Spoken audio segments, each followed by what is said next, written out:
It's really lovely. Hello. Hi.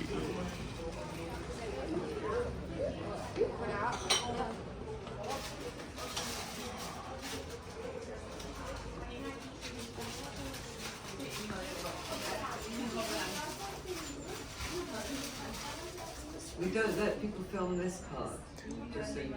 Oh, okay. That's fine. All right, no worries. Yeah.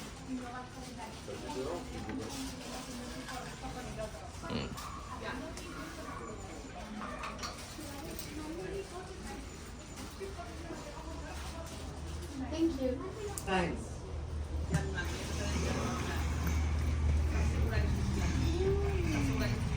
Yo sé que la canción, sí. Súper bonito, no sé si comprarlo, aquí está nieve. A ver, ven a ver.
Ну нічого.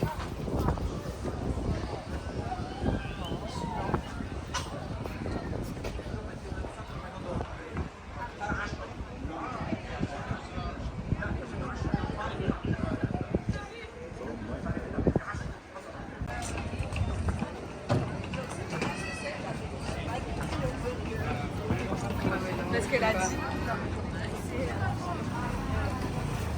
mi hermano fue a hacer copain.